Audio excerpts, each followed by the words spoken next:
Greetings all, this is Hairy Nick and welcome back one last time to go through some of the X-Wing 2nd Edition content that we saw from the FFG unboxing last week. Today we're going to cover the Rebel faction. We have all the raw stats of all the ships covered here. Now the main difference between the Rebel faction and the other faction is the Rebel faction does not have generic parts for all of its ships. Also, we got a lot of crossover with Scum here. Now, I will make sure to go through every ship still. I realise a lot of you guys will not want to watch both Rebel and Scum. Some of you want to watch only one of those videos, so that's fine. We won't skip over anything here. But just a heads up to you guys, there'll be a lot of overlap. Alright, let's dive right into these and have a look at the A-Wing first up. So first up, looking at the dial, we can see one of these common changes happening here with the 3K being swapped out for Segnors loops. Again, something FFG would likely have done a lot of these ships if they had invented it at the time of the A-Wing's release in Wave 2. The action bar gains the barrel roll icon, that's really good to see. Also focus evade, target lock and boost like always. The raw stats remain unchanged, but we do have something really cool here. This is vectored thrusters, the baked in ability for the A-Wing. After you perform an action, you may perform a red boost action, essentially meaning that all the actions on the action bar are linked to red boost, functional anyway. We don't know if there's going to be any upgrade cards or anything like that that specifically references linked actions, and I guess technically in that situation this would not count as, but for the sake of just gameplay, it's basically like having a linked action on every single other action. This really sets A-Wings aside in the Rebel faction as the true ace platform. Has a lot of flexibility with those boosts, and it's second only when it comes to repositioning abilities to the TIE Interceptor, which is allowed to barrel roll and boost in any order that it likes. The A-Wing can barrel roll and boost, but it must be in that specific order. We also had revealed the pilot Arvel Crinid. This guy's still playing around with the same design space he always did. He's able to attack ships that he is touching. However, he has a very interesting added ability as well as that. If you would fail a boost action by overlapping another ship, resolve it as though you were partially executing maneuver instead, meaning you can do bumping boosts, in other words, which works really well with his ability. That's going to be a lot of fun. Just slamming into the side of ships and shooting them range 1 or range 0 in this case. Initiative 3, which is pretty much a functional reprint of PS6 on his old card. Moving on to the ARC 170, and we do not have generic parts on the ARC 170, at least we didn't in 1st edition, I'm assuming we won't in 2nd edition either.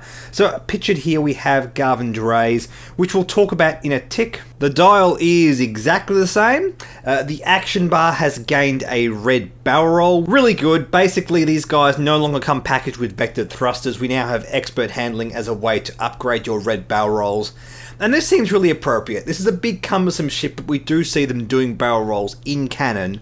So it makes sense that they can do them, but it's difficult. The design space of having red actions, I feel, is very beneficial for really honing in the unique characteristics of the ships. The core stats are essentially the same as what they used to be, because basically the old 1st edition versions of the ARC 170 would always take Alliance Overhaul, which gave you an extra red dice at the back, and also gave you a bit of an extra ability at the back where you could change your focus to criticals. And that doesn't seem to be on the ship anymore, which is interesting. So it seems like the ship may have got a slight nerf overall for that reason, but we'll see how it goes. Let's move on to these pilots. We have here Garvin Dreys at Initiative 4. After you spend a focus token, you may choose one friendly ship at range 1 to 3. That ship gains 1 focus token. And this is exactly the same ability he has on the X-Wing, except in 1st edition, Garvin Dreys was never on the ARC 170. He was only on the X-Wing originally, so it's really cool to see him jump onto another ship. We also have here Nora Wexley at Initiative 5, who has a different ability from her original 1st edition pilot card, but this is the same ability we are seeing also on the Y-Wing, which is another new pilot for that ship as well, which is really cool. When you defend, if there is an enemy ship at range 0 to 1, you may add 1 evade result to your dice results. And this is very strong because we're not seeing a lot of cards that full on add results. Usually cards and abilities and upgrades and whatnot change dice results. So being able to add an evade result seems really strong. It is worth noting that on both the ARC 170 and the Y-Wing, both where this ability exists, we are talking about 1 agility ship, so it's not going to be super powerful. Plus it is a pilot ability. Pilot ability is meant to be the most strongest thing in the game, so I can understand where this is coming from. It encourages you to get in close with Nora Wexley. Not sure how that's going to go on this ship or the Y-Wing. We don't have everything revealed just yet. We don't have that 1st edition ability of adding crits at the rear of the ARC 170, so we'll see how it goes. And moving on to the attack shuttle, we have pictured here Ezra Bridger because, again, this ship does not have generic pilots. The dial is exactly the same as it was previously. The action bar is the same, except now you have a red linked evade on the back of your barrel rolls. And the stat line is pretty much the same as it was. We're trading off a shield for a hull like a lot of ships are, trying to make criticals a bit more relevant in the game. And the ship has the burned-in ability of Locked and Loaded. While you are docked, after the carrier ship performs a primary forward arc attack or turret attack, it may perform a bonus rear arc primary attack. And this is really, really, really good. I'm sure a lot of you guys playing first edition right now are aware of the extreme power of the VCX 100, of the title allowing you to take 2 TLT shots. That is no longer a thing. That is huge. And it's also worth noting that the Phantom docking to the Ghost, or indeed the Sheath docking to the Ghost, adds that rear arc primary that is equal to the primary value of this ship. In other words, the bonus primary attack you'd get at the rear of the Ghost in the instance of docking Ezra Bridger would be a 3 dice primary, and it must shoot in the other direction. You can't double tap ships anymore. Yes, yes, yes. Massive thumbs up for this change, FFG. Good job. And while we have the pilot card here, yes, let's also talk about Ezra Bridger Initiative 3, and he has the same pilot ability that has previously shown on the TIE Fighter from the articles when this was all announced. While you defend or perform an attack, if you are stressed, you may spend 1 force to change up to 2 of your eyeball results to evade or hits results, and he has 1 force token that replenishes each turn. And I don't really know how to feel about this, to be honest. I mean, it's great that he has force tokens. That's going to be very relevant, especially on the TIE Fighter, I feel. But on the Phantom, yeah. The problem is that the force tokens already change 1 result to an evade or hit. So this is only a slight increase on that. In fact, it's basically making it functionally focus tokens. And look, I guess having focus tokens every single turn is great, but he still needs to be stressed, and he has to spend this resource that he can only use once a turn. The previous Ezras could stress themselves out and get that evade bonus on every single defense he rolls against, and that's really, really good. So yeah, I don't know how to feel about that slight nerf. Basically, there's a little extra benefit of him having force tokens. It means he can always convert 1 result if he's not stressed, and I guess that's good in some situations. It means you don't have to bank on that really stressful Ezra build, and maybe that's a new direction for the pilot. I don't know, it just doesn't seem that powerful to me. Next we have the Azatuk gunship, which has had the slight change to its dial. Instead of a red 5 forward, it has a full stop red, and this is fantastic. I think basically everyone that flies this ship currently will agree this is an excellent, excellent addition to the ship. I don't know if this ship needs much of a push at the moment. It's doing very well in the meta. However, the Lowric ability may change, and of course Lowric is pretty much the main reason why this guy's being flown at the moment, so I can understand why this might get a bit of a buff if the one pilot that gets flown is getting nerfed overall. So we'll wait and see what happens with Lowric. We haven't seen him just yet. Apart from that, the action bar has gained a red barrel roll. Cool.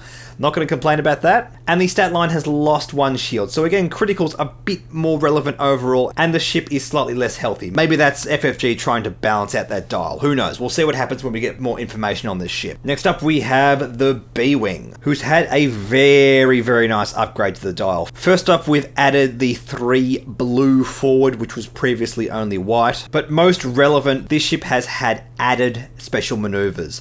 Previously, it only had the 2K. Now it also has 1 speed Talon rolls, the perfect maneuver for a knife fighter. This is fantastic. Most ships that are getting Talon rolls that didn't previously have them are usually losing a K turn in exchange.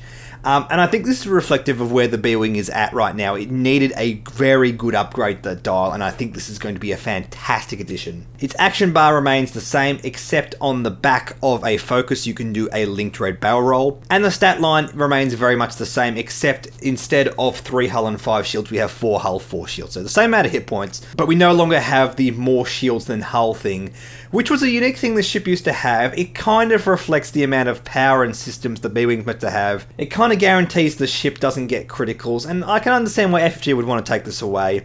Plus, 4 hull and 4 shield is still a fantastic ratio of hull to shield. 1 to 1 is always a good thing to have, so I don't think it hurts the ship too much. Next up, we have the E-Wing.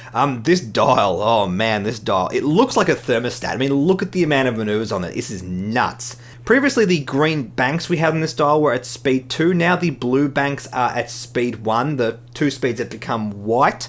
So a slight downgrade there, but overall, we look at the reds here, and this is where this dial has improved massively. Still has the 4K. It's changed over its 3K for 3 S loops. Fantastic, always a great upgrade. Then it also has 1 hard added. And I have to say, ships in general that have all of the turns available to them at speed 1, 2, 3, that don't have tie in front of them, is always very relevant. This was always a pretty decent dial, and this is a very nice upgrade to it. But the stats of the ship is where it really shines. We'll first talk about this burnt ability, Experimental Scanners. You can acquire target locks beyond range 3. You cannot acquire target locks at range 1. And it's very interesting, it doesn't say range 0 to 1. I assume that's meant to be a mistake, because surely if you can't target lock ships close to you, you shouldn't be able to target lock ships you're touching either. So not quite sure what's going on there. You can still get the target lock with advanced sensors when you're touching a ship. So we'll need a bit of clarification on there. But this is essentially the equivalent of first edition's long range scanners, except it's actually better because you can still take target locks at range 2. And this is reflective of what the ship wants to do overall. It's playing around with target locks.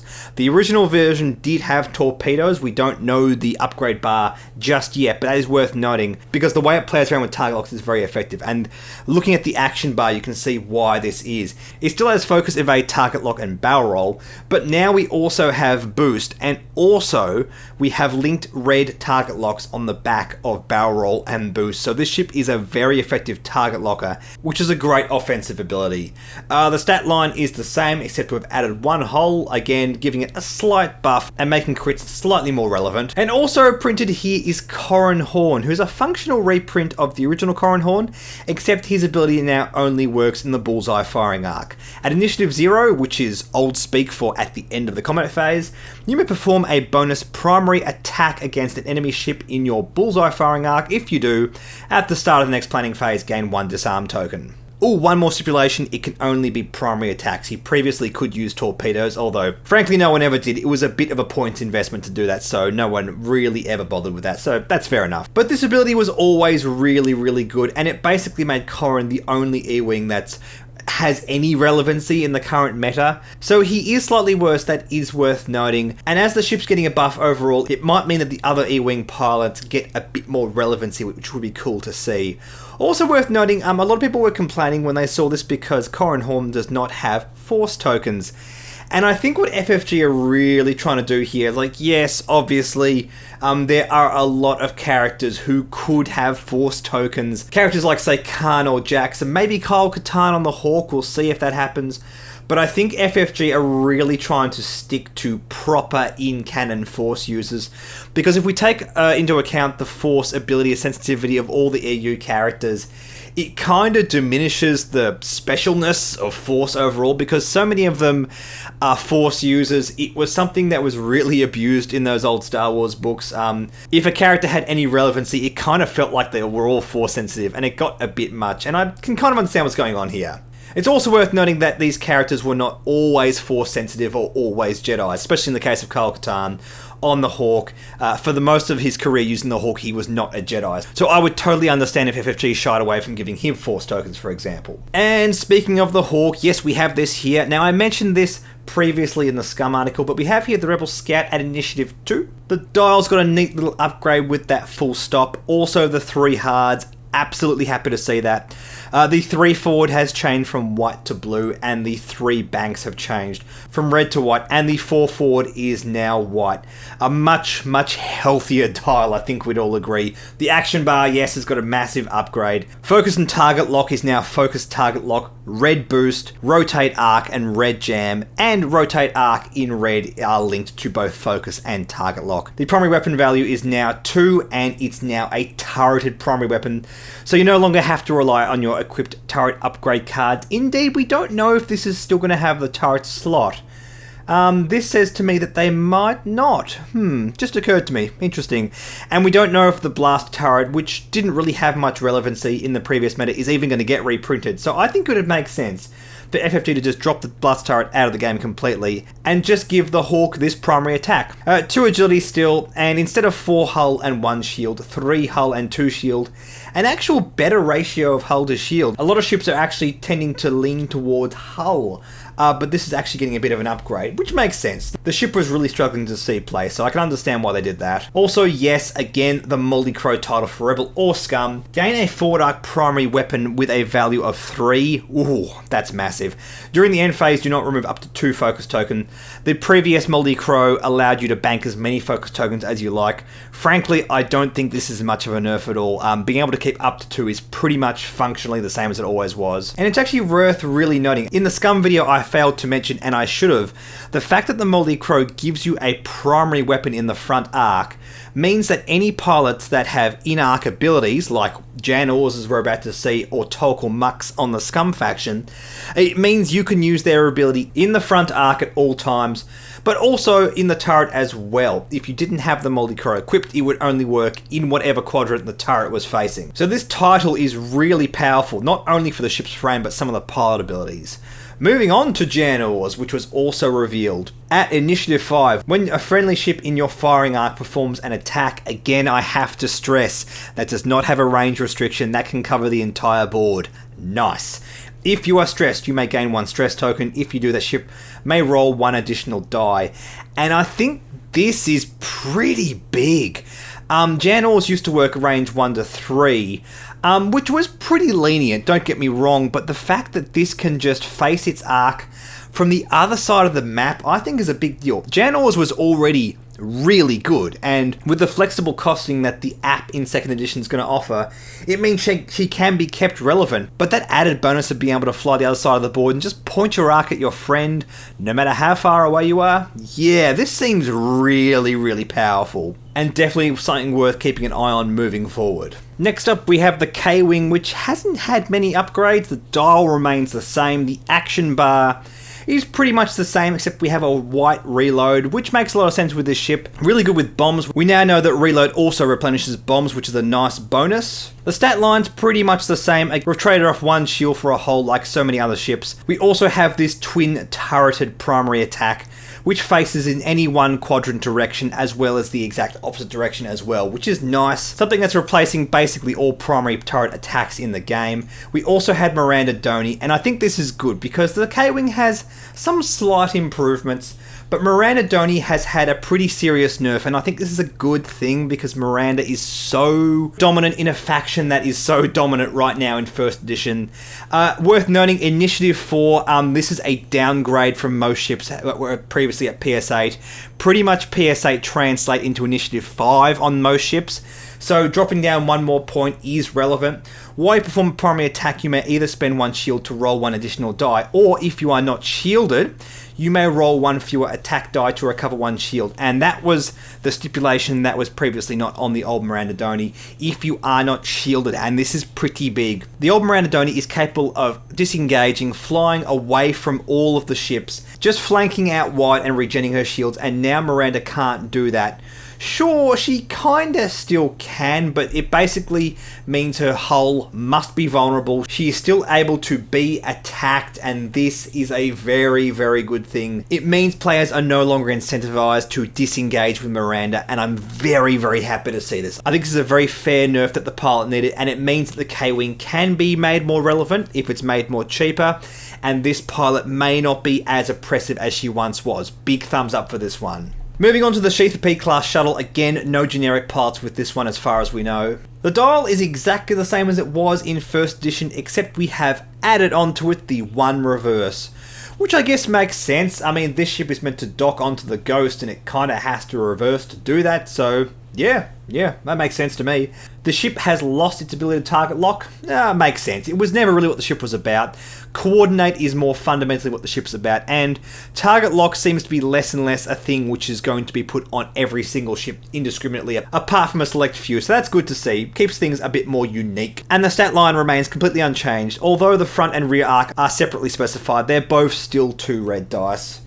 Also has the burn-in ability Comm Shuttle. While you are docked, your carrier ship gains coordinate. Before your carrier ship activates, it may perform a coordinate action. Pretty much the same as the old Phantom 2 title, except it also gives the Ghost ability to coordinate whenever it wants, as a regular action, and that seems fine. It still can't do that as well as the free action as well. You still are capped to 1 of each action per turn. So not a huge buff in terms of how that plays out. And also, yes, we have pictured here AP5.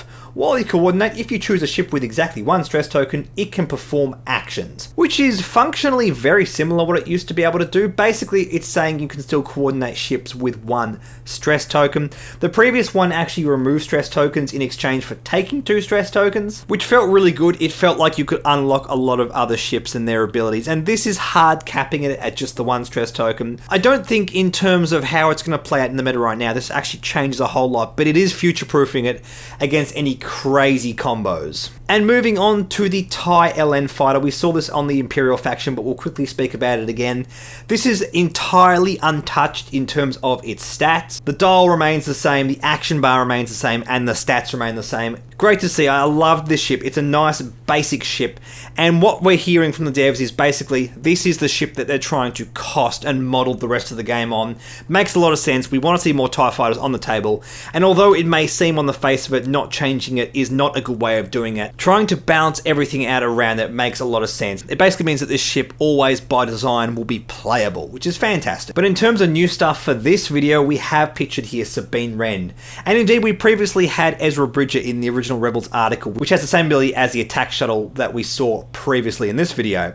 Sabine Wren has initiative 3, and before you activate, you may perform a boost or barrel roll action, which is exactly the same as what she used to be, except it says before you activate instead of reveal your maneuver, which is functionally the same. FFG maybe want to avoid referring to the maneuver dial because now bombs don't refer to the maneuver dial. There's no point having anything else doing it. I guess that makes sense, but functionally Sabine Wren is exactly the same as she used to be. We also have here the U-Wing, which has the exact same dial as it used to. Its action bar has gained a red coordinate. Fantastic, exactly the kind of space the ship wants to be playing with. Makes perfect sense. And the stat line is pretty much the same. We've traded off 1 shield for 1 hull, again like so many other ships.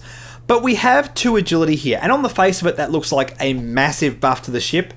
But not really. Okay, what I'm trying to say here is the old title, when the pivot wings were open, it used to get a extra agility or an extra green dice. It now no longer does that. The open wings now do absolutely nothing. And when you close the wings, you get that same ability, which is really good. Basically, we're seeing with these pivoting wings that ships don't get a bonus on one of the sides. It basically is burned into the raw stats, and the other side interacts with your stats in some other way. In the case of the pivot wings being closed, however, with the U-Wings, yes, you still lose that green dice, so functionally it still works the same way as it always did. Except when you do the full stop maneuver, instead of only being able to rotate your ship 180 degrees, you can rotate it 90 degrees instead, and I think this is pretty big. If you guys haven't watched the Team Covenant demo yet, you should, because Alex Davies actually flies one of these and really shows off the power of this, because this can turn 90 degrees or 180 degrees. It basically means you can essentially just point the firing arc like you could on a turret, except you're just swinging the whole ship around. Which means it's almost like it's got a turret attack in some kind of strange way. And it means you can just stay put and point your ship at other ships, make sure you always get those shots, which is very relevant. I think this makes this ship a really good fighter. Also worth noting one more thing, it's now on a medium base, which means it gets a bit more flexibility in terms of flying around asteroids, which also goes to help what I was just talking about. So yeah, really like the changes with this ship. I think it's going to be much more viable moving into 2nd edition, which is what the ship frankly needs right now. Okay, and moving on to the VCX 100, more commonly referred to as the Ghost. The dial has had a slight nerf. The 5K is now a 4K. Look guys, probably fair enough. I don't know about you guys, but I always found that 5K really frustrating. It gives the ship a lot more reach than it frankly needs. And now specifically because the Phantom 1 allows this ship to shoot out the rear, K-turns are going to be a little bit more relevant, so a nerf that I'm pretty happy with overall. The action bar remains the same, except evade is now reinforced, which is pretty much what we're seeing on these big ships that used to have evade tokens. Make perfect sense there. And the stat line has lost 2 shields, so yes, this ship is taking a little bit of a nerf to the frame. Look guys, probably fair enough. Pretty dominant in the meta right now with 1st edition, so I'm pretty happy to see this. Also, Tailgun, as previously mentioned, replaces what was effectively the old Phantom 1 title. Instead of being able to take an extra attack with an equipped turret, no more double TLTs, it must be a primary shot out the back, which only works when you have a docked ship and only works with their primary weapon value. So you can't take 2 4-dice attacks. Good. This was really powerful in first edition, to the point where it's arguably a bit oppressive, so I think that's fair enough. Also, we have here the Ghost title. You can dock 1 attack shuttle or 1 Sheath class shuttle. Your dock ship can deploy only from your rear guides. And this is interesting, because we previously had a look at the Hound's Tooth, and I'm just curious about one of these interactions. Now the Phantom applies to both the Sheathipede and the Attack Class Shuttle, so you no longer need Phantom or Phantom 2 titles, they just work on both, and the abilities that were previously on them are now burnt into those ships, so that makes perfect sense. But it does say on the Phantom title, you can dock at range 1 to 0, and the Hound's Tooth that we looked at in the previous video said you can dock with the Z95, but there's nothing on the Z95s that says you can dock, and this seems to imply that you need both in order to be able to do this and put your Phantom in reserve. So it's something that's worth keeping an eye on. Perhaps you can't actually put Z95s onto the Hound's Tooth mid-game. We'll have to see what the ruling is on that when we get a bit more information revealed. But we do have revealed here Harrison Dulla, which is functionally the same as she always was. She is Initiative 5, which is good for the old PS7s. That's the higher end of the spectrum for those ships, especially relevant on a large ship. Not going to complain about that. After you reveal a red or blue maneuver, you may set your dial to another maneuver of the same difficulty, same as she was in first edition. And moving on to everyone's favourite X-Wing ship, the X-Wing itself, had some pretty decent upgrades across the board here. Now, the 2 banks, which were previously white, are now blue. It has Talon rolls at speed 3 and still retains that 4K. Nasty, really nice dial upgrade. It has barrel roll on the action bar, which previously in first edition would only work if you take the flip card title and only when it's on one side, so good.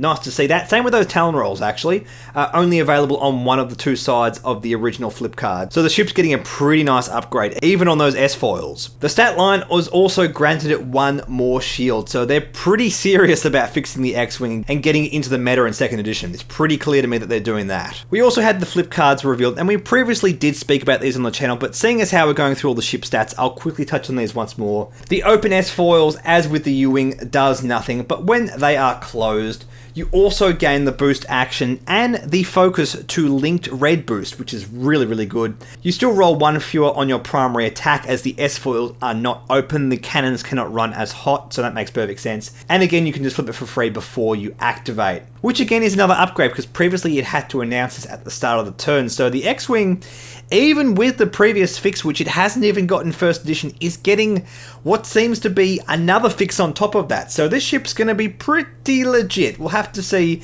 how the costing reflects that moving in second edition. Moving on to the Y-Wing, we have nothing new to show from the Scum video I already did, but the Gold Squadron veteran here has Initiative 3. I will just quickly mention, because I did make a mistake on the last video, its 1 banks are now green. It previously only had green 1 straight and 2 straight, something that ships just don't do with any of the modern designs, which I think is a good thing. You need some green on those banks, or blue in this case anyway. Apart from that, the dial remains unchanged. The action bar gains the red barrel roll and reload, fantastic, and the stat line remains the same, except we've traded off 1 shield for 1 hull. Okay, now for the serious stuff. Let's talk about the Falcon, the modified YT-1300 light freighter, and it is worth noting that the ship is called a modified YT-13100.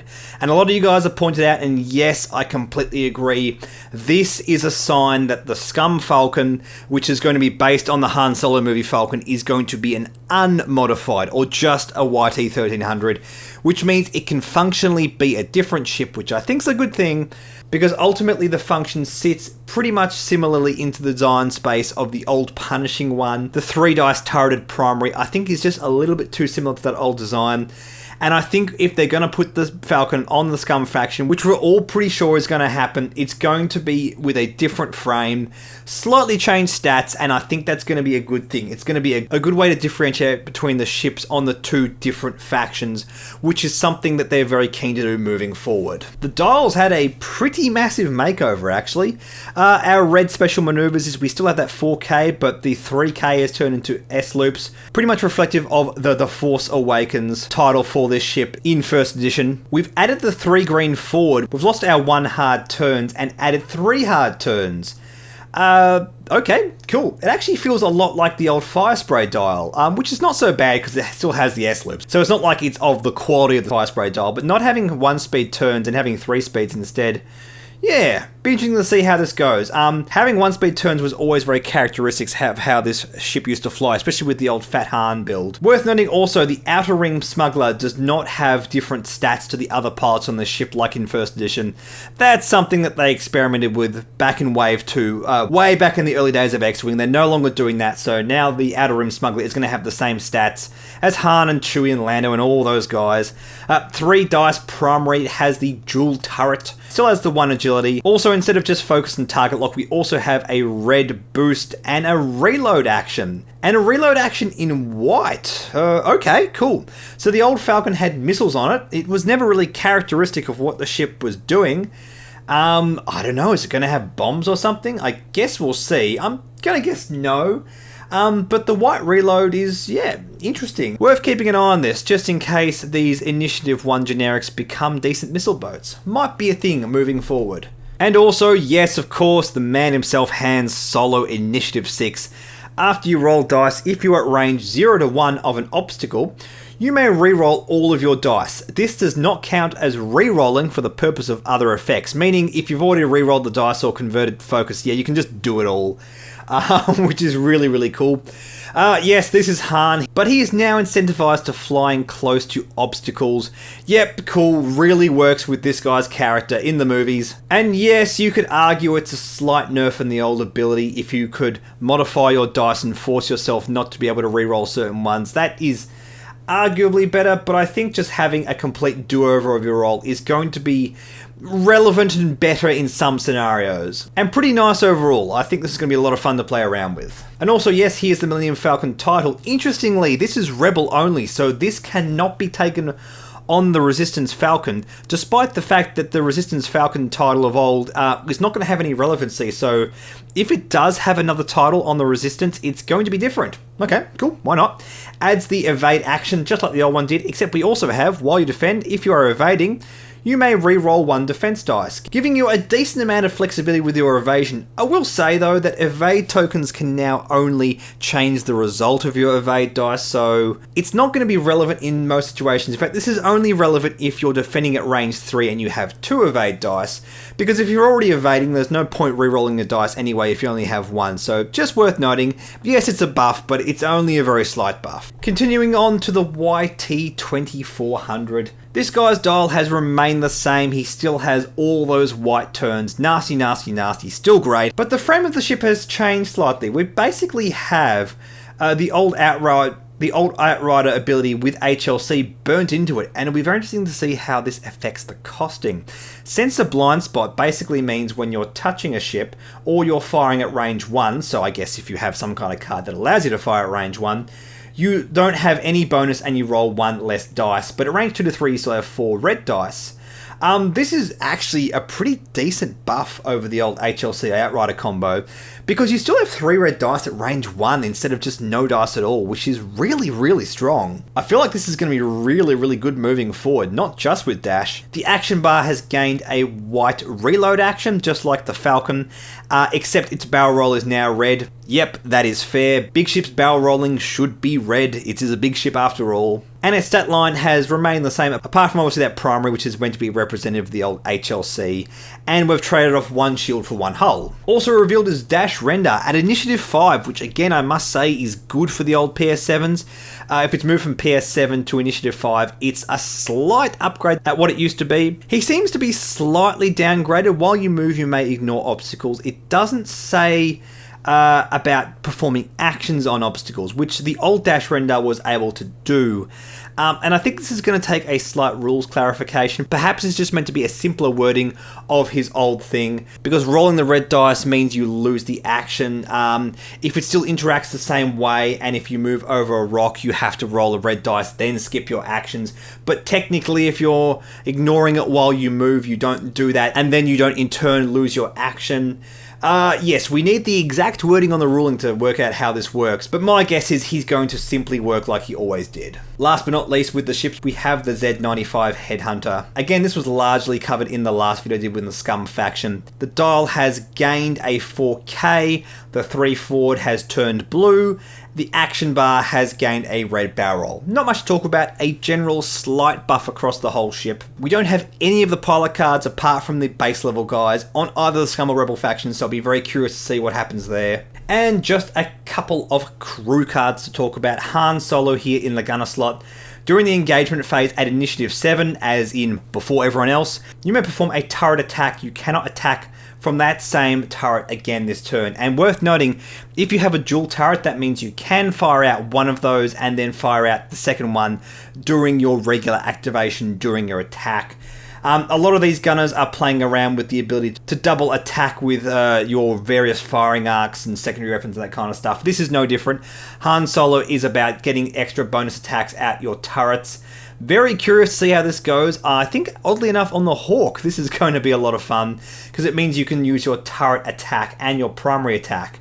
And I believe, if I'm not mistaken, that means you should be able to fire both out the front as well. So yes, it'll come down to costing, but this ability seems really, really powerful in all its forms, and I think Han Solo is going to be very relevant on the Rebel faction. And also shown off is Sabine Wren, which is very similar to the way she always used to function. In first edition, Sabine allows you to deal 1 extra damage to any opponent that suffers damage from one of your bombs at range 1. In this instance, at the start of the game, you place 1 ion, 1 jam, 1 stress and 1 tracked token on this card, and whenever that old ability is triggered, whenever there's an enemy ship at range 1 from a detonating bomb that you control, you may assign one of these tokens to it, and I like this a lot. It really speaks to Sabine's creativity, which was a big thing in the Rebel show. Yes, she's still buffing bombs, but it's not really pushed, it's no direct damage, it's not the kind of stuff that really leads to salty gameplay and that kind of stuff. I mean, look, 1 ion, 1 jam, 1 stress and 1 tractor, yes, there's a lot of cool, really annoying stuff you could do with that, but I think overall it'll be a little bit less consistent, a bit more spiky, a bit more fun, and I think it's going to be really, really cool. I think that tracked token in particular is going to lead to some really, really fun scenarios.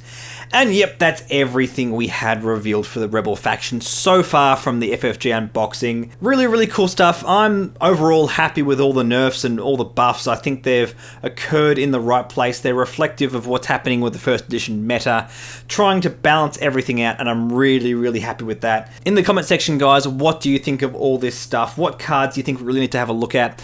And what cards should I look to make brewing videos on? Because that's something I'm really thinking about moving forward with this content. We're still waiting for some more specifics on these ships. We'll get them in articles soon enough, I'm hoping. But in the meantime, guys, thank you so much for watching. Like and subscribe, like me on Facebook, follow me on Twitter, and I will catch you guys later.